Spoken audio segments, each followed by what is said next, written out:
Jim Richards is one of the doyens of Australian motor racing. He'll be trying for his 6th Bathurst victory this weekend, and he's also won the Touring Car Championship 4 times. But at an age when other drivers are hanging up their racing helmets, Jim Richards is enjoying the sport too much to give it away. He's talking here to Neil Bowes. Bathurst on October 5, you'll be aiming for number 6. How do you rate your chances?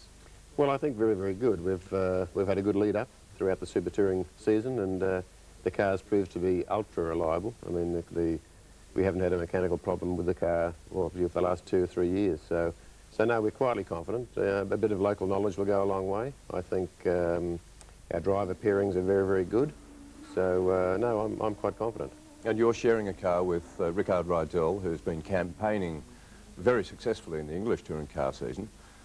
That must give you some heart for the race. Well, it does. The actual car that we're driving is the car that Rickard drove in 1996, so he'll be well versed with the car, and the car is probably a slightly better spec or a slightly faster car than we've currently been running. So although our opposition may have to detune a little bit to go the distance, you might say, we'll probably have a car that's slightly quicker than the one we've already got. So that's a little bit in our favour. You'd be regarded, I guess, as a venerable gentleman of the motor racing fraternity these days. There's yourself, Brocky, Dick Johnson, all now, shall we say, topping the half-century. Do you think there's still room to teach some of the young guns a few tricks? Well, I think the young guns now are sort of virtually teaching themselves at a younger age probably than when we first started ourselves. So, I mean, I think the opportunity is there for the young guys to start coming on, and they've probably got a few more, how to say, levers in the door now than what we had when we were young.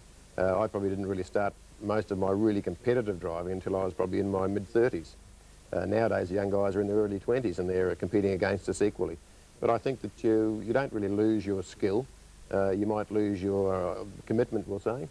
But while you've got that commitment and while you enjoy driving, there's no reason why you can't be competitive well into your 50s. So you're not planning at this stage anyway to do a Brocky and call it a day?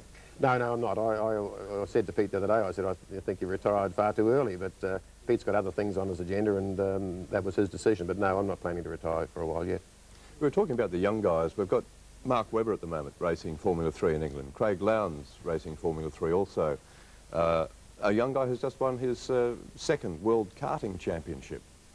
Which one of those drivers would you expect to see as perhaps Australia's next Formula 1 racer?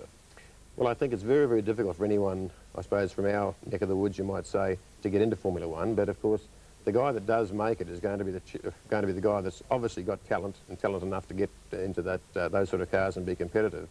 But unfortunately, in Formula 1 now, it's not talent that gets you there. It's lots of money. I think if you've got 2 young guys, one with lots of talent and a little money, and one with a lot of money and a little talent, the second will be the first one there. Now, having said that, I think there is room, and I think people do look at drivers and say, now this man has, or this boy has got a lot of talent, a lot of natural ability, let's give him a chance. Again, talking about young drivers, your own son Stephen is racing in the Bathurst in a Nissan, and you've raced against Stephen often enough over the last few years. Was that a conscious decision on your part to support his racing career, or would he have done it anyway? No, Steve really probably was a reasonably late starter when it came to motorsport, only because he sort of was around the family from when he was born virtually, and it was motorsport. That was my job, my income, and of course he probably took it a bit for granted. So he was more into cricket, football, soccer in his younger days. He didn't actually have a drive of a kart until he was about 14 years old. And then when he drove one and thought, gee whiz, this is pretty good stuff, then he decided to go down that track. But he's done it the right way. He started in karts, went to Formula Ford, then the touring cars. And I think you've got to decide at a young age whether you want to physically try and go to get into Formula 1, which a lot of guys have that dream. But you've also got to be realistic. If you want to enjoy your motorsport, and if you want to be in motorsport for a fair while, touring cars is a good place to be in Australia, because all Australia loves touring cars, and it doesn't matter what class it is. There's always drives and always jobs to be had in touring cars. Which brings me to the next obvious question, and that's the split in the touring car ranks this year, with the V8s in one circus and the 2-litre Tourers in another. In your opinion, is that good for Australian motor racing? No, the split and the division in the sport, I think it's been the worst year ever for the sport. I think it's not only, you could say, turned the fans against each other's sport or class that they like, but it's turned probably sponsors and probably competitors against each other too. And when I say against each other, I don't mean in a nasty way. I just mean in a verbal way, and people are sort of taking up the causes for the Super Tourers or the V8s. I just think it's doing the sport a great deal of harm. I think that we should be working together. There's enough room in the country for both classes. We have a Holden Ford category in the V8. There should be an outlet for the likes of Volvo, Audi, BMW, Nissan, Toyota, and Ford, Holden, or whatever. We need a class that allows more manufacturers into it, because obviously manufacturers bring money. Can the two coexist? Can they draw enough support, crowd support, sponsor support, to keep going?